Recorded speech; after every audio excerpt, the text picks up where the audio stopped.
Welcome to the motherfucking relay. We're covering today's top boxing news. Okay, and now it's time for our weekend recap. We're going to kick it off with the ring return of former IBF champion Ebanie Bridges, who came up short yesterday after 2 years of inactivity in what was her big comeback fight and her MVP debut opposite the ring, Araiza, who outworked her, who was just a sharper fighter, on the move, creating space, letting punches go, combinations, while Ebanie, for all of her best efforts, was a step behind, trying her best to keep up with and keep on Araiza, but taking punches, taking punishment in the process. Still the stronger puncher of the two, she busted up Araiza's nose real good. You could see that the power was still there, but there was no snap on the punches, no speed in the combinations, leaky defense, taking punches, taking punishment. Ebanie at her very best is a mid-range to inside pressure fighter and a late starter in the sport. While I don't begrudge her ambition, she was always on borrowed time. Yesterday's fight played out a lot like the Miyo Yoshida fight played out 2 years ago. It looked like she lost a step in that fight, and it was just further accented in this one 2 years later. I don't know what she's gonna do. The bantamweight division is a very deep division to where I don't think she can beat Shanika Johnson. I don't think she can beat Dina Thorsland. Even if she would have won yesterday, even if she would have been able to make it there and make it to them, I wouldn't have liked her chances against those fighters or the ones that are coming up, like Crystal Rosado, TMA Ayton, and many others. The reality of it is, Ebanie's career was always on borrowed time. It's for that reason I thought MVP picking up Ebanie after 2 years of inactivity and at her age, it was a curious signing. What was the end game? What were they shooting for? Because at this stage, I think Shanika Johnson would beat her. I think Shanika would force a stoppage.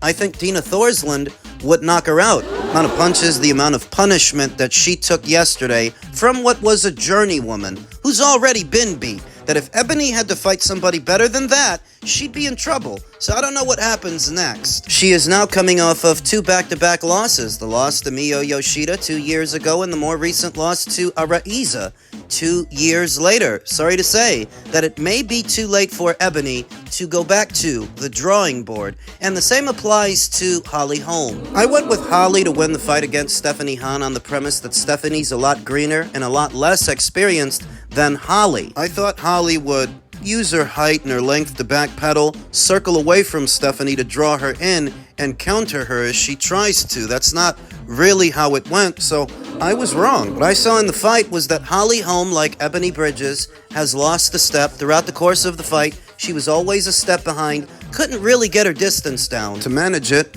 and was often caught with very strong right hands from the defending champion, Stephanie Han, who had a lot of success with that punch, knocking Holm off balance, knocking her off her pivot. As Holly herself tried for several looping left hands, remember that Holly is a southpaw. She leads with a right to set up the left, trying for many lefts that missed the mark, to the point where her combinations became monotonous and predictable. She was noticeably slower than Stephanie Han, another aged fighter who couldn't turn back the hands of time yesterday. Contest ended early due to a clash of heads in what was the 7th round, where Stephanie Han was bleeding profusely, though still up on the cards. She was awarded the decision for being the sharper fighter, the faster fighter, the more effective fighter. Holly looked her age, and I don't know what she's going to do now, because in her early 40s, it's a bit late to go back to the drawing board. I don't want to see a rematch. Stephanie having won the fight, I would now like to see Stephanie Han versus Terry Harper,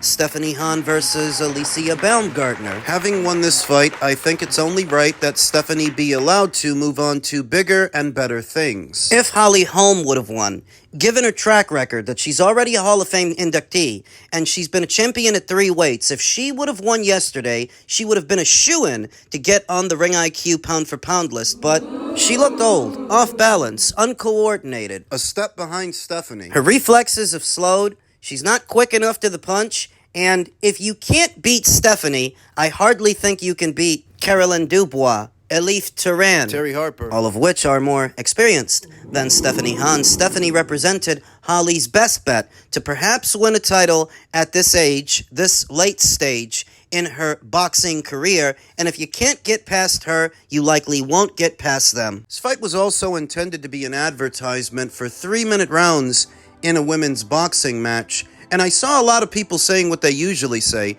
They prefer the 10-2s because it forces the fighters to fight at a faster pace. There are not as many quiet moments and not as many feel-out rounds. There are more exchanges. It's more action-packed. I think a lot of people are coming to the realization that they actually prefer to watch the 10-2s over the 3s. It's just a lot more fun, a lot more fast-paced, and I'm seeing more and more people come to that realization. In any event, Stephanie Han was able to hang on to her WBA title, stay unbeaten, stay a champion. Based on what I saw yesterday, there's no need for a second fight, for a rematch. She should be allowed to move on, onward and upward. Now in the main event, that lived up to my expectations because I knew this fight was going to be good. Knowing how Amanda Serrano likes to go about fighting a fight and having seen Reina Tellez in action before, I knew this fight would deliver. Reina Tellez, who took the fight on only 3 weeks' notice, stepped up to the plate and rose to the occasion. The first 5 rounds of this thing, those were the most competitive rounds in the fight, where Reina Tellez is very fast,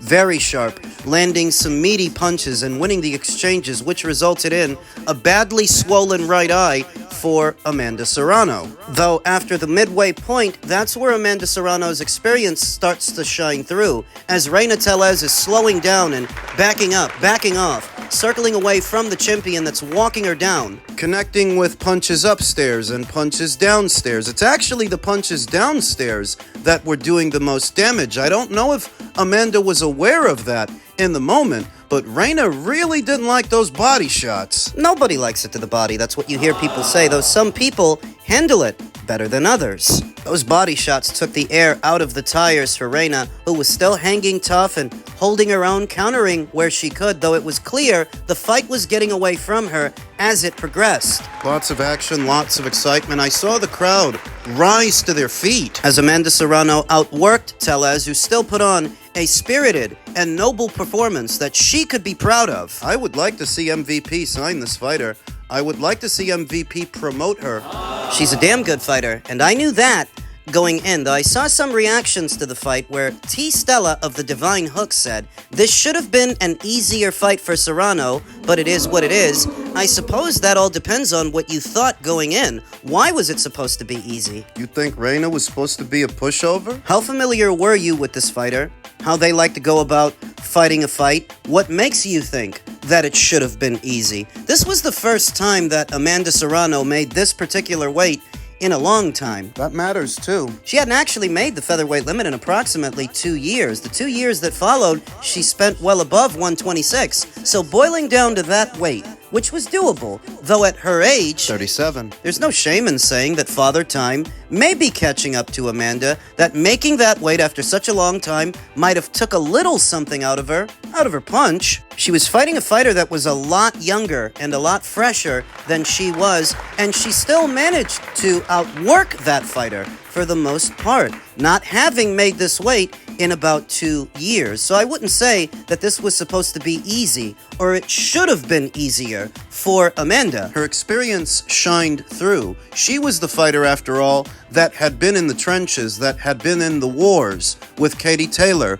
with Erica Cruz. She was the fighter that had fought for 3-minute rounds before. That's why she was the one that was able to keep up with and keep on Reina Tellez as Reina ran out of steam, as Reina started to gas out. The only caveat is, it is now Amanda Serrano's intention to break Christy Martin's record for being the woman with the most recorded knockouts in the sport of boxing. Because yesterday's fight didn't end in a knockout, it'll take Amanda at least 2 more fights before she can break that record and subsequently surpass it. Reina Tellez was able to endure and stand up to her punch, but I don't think the same can be said for Nina Menka, reigning IBF champion. She was supposed to fight Amanda some time ago in a homecoming fight. Currently, she's recovering from back surgery. When she's all healed up, if she still has the title, maybe Amanda can fight her, and I think Amanda can stop her. I think Amanda knocks out Nina Menka. Nina's been knocked out before. If it is still her intention to break Christy Martin's record, she's gonna need another 2 fights in order to do that. So overall, yesterday's card was very entertaining, especially the main event, which delivered and lived up to my expectations. I expected it to be a firefight. That's what it was, where Amanda's experience and power did shine through. Congratulations to her, and I look forward to seeing her fight again later on this year. In men's news, a Twitter user who goes by the name Nano, Big Nano, made an observation that I myself have made here on the channel several times, saying Mayweather Promotions was never a good spot for any prospect. The only boxer they have left and are keeping him on the shelf is Curmel Moton. Which is sad. Curmel Moton only fought about 2 times this year, once in February, then again in May, sporting a professional record of 8 wins with no losses and 6 knockouts. That early in a fighter's career, they're actually supposed to be fighting a lot more often than that. We're talking about 3 to 4 times in a calendar year, where he only fought 2 times last year. When I saw Floyd Mayweather pick up this young fighter, it was my interpretation that he only did so because he was looking for a replacement for Gervonta Davis, that he ran out and signed the first light-skinned fighter he could find that bears any resemblance to Gervonta Davis, because when he picked up Curmel, that was right around the time that Gervonta had left him and Mayweather Promotions. So I don't think it was a coincidence that what Floyd did was run out and sign some light-skinned guy. Though he doesn't seem to be doing much with this fighter, because Floyd Mayweather himself was never micromanaging anyone in the Mayweather stable. Now, Gervonta Davis is likely the fighter that he paid the most attention to, but generally, he left all the grunt work to Leonard Ellerbe, then CEO of the promotion. Not anymore, though. And not a lot remains of Mayweather Promotions or the Mayweather stable of fighters. We know that Richardson Hitchens left him, Jahan Ingram. Rolly Romero doesn't appear to be with Mayweather anymore. His fights are promoted by TGB. Gervonta left him. Badu Jack used to be a Mayweather Promotions fighter, but he left Floyd Mayweather some years ago. It's been a long time since Badu fought under that banner. The point is that Mayweather Promotions, by all accounts, isn't actually doing much promoting these days, and the only fighter they seem to have left is Curmel, who isn't active enough. And how involved is Floyd in his career, really? Who's managing this kid? Because we know that Leonard Ellerbe is not the CEO of Mayweather Promotions anymore. He was the one doing a lot of the heavy lifting at that company, but he's not with them. So who is? And who's managing Curmel? Who is promoting Curmel? I remember that after Leonard stepped down as CEO, it was announced that Richard Schaefer would be taking his place, but that didn't last very long, because before you knew it, you saw Richard Schaefer palling around with Canelo and Eddie Reynoso. So I'm not even sure that Richard is with the company anymore. Doesn't look like he is. So what actually remains of Mayweather Promotions, and who and what are they promoting? Are there any Mayweather shows or Mayweather cards they're putting on that we don't know about? Because we know that Mayweather Promotions does not have a broadcast deal, not on their own. They never did. What I think most people didn't really notice or didn't want to is that Mayweather Promotions was just a subsidiary of Al Heyman's PBC, relying on PBC's network deals to get their fighters fights. Though at their very best, they were just a subsidiary. They were not a company that could stand on its own, because if they could, they would have had their own network deals with other broadcasters. So when PBC's got problems, Mayweather Promotions has got problems. That's the way it was, and that's the way it is. You tell me, how much actually remains of Mayweather Promotions? And how well are they promoting the young fighter, Curmel in Motion?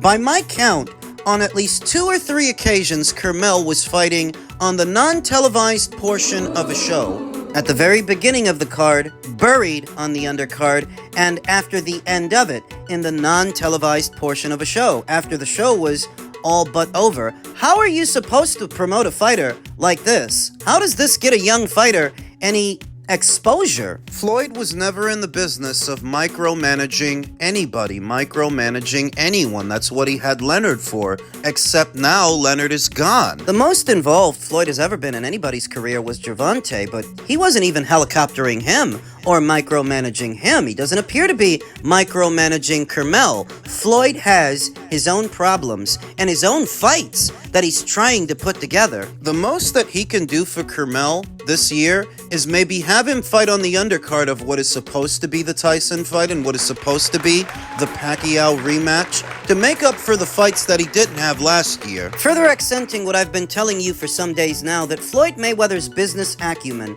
and abilities as a promoter were greatly exaggerated for the purposes of selling a character, not dissimilar from what you saw in the WWF with Ted DiBiase, the $1 million man. I don't even know that Ted was actually ever a millionaire. But that was the character, and so they marketed him as such. It's like that with Floyd. Al Heyman always did all the thinking for him. Al Heyman was always the brains of the operation. And as Floyd Mayweather separated himself from Al Heyman and started to venture out and endeavor on his own, he started burning through a lot of cash, which is why you're hearing all the stuff you're hearing now. We've been all through that, but what about Curmel? This is still a young fighter. I'm of the opinion that if Floyd doesn't find use for him, good use this calendar year, he's ruining this kid's career before it even starts, because he should have been a lot more productive and active last year. That's how it normally is for fighters that are starting out. Based on the current state of Mayweather Promotions, do you get the impression that Floyd is at all interested in promoting fighters, pushing and promoting young fighters? It's often been said over the years that Floyd is such a narcissist, such an egomaniac, that he could never promote anybody else because he's too busy promoting himself, glorifying himself. I remember years ago, ahead of what was supposed to be Badu Jack's fight, he spent about 5 or 6 minutes not talking about Badu Jack, instead talking about himself. You can't make it up. At what was supposed to be a press conference for Badu Jack. So when I think about what's going on now with Curmel, rather, what's not going on, you have to wonder that it wouldn't be better for Floyd to, instead of trying to be Curmel's promoter, just be his manager. So if you still want to be involved in his career, you can be, but leave the promoting to somebody else. Let him go to Matchroom. Eddie Hearn would give that young fighter the time and attention that he is not getting at Mayweather Promotions, a company that seems to have all but dissolved. Let him go to Eddie. Eddie will give that young fighter the time and attention that he is not getting at Mayweather Promotions. Or maybe let him go to MVP. Let Jake Paul and Nikisa Badarian promote this young fighter. He would be a great addition to their growing stable. I believe that he would be better off almost anywhere else than Mayweather Promotions that isn't promoting much of anything anymore. Just like Big Nano said on Twitter, Mayweather Promotions was never a good destination for an unbeaten prospect. Mayweather is too much of an egomaniac to adequately promote anyone but himself.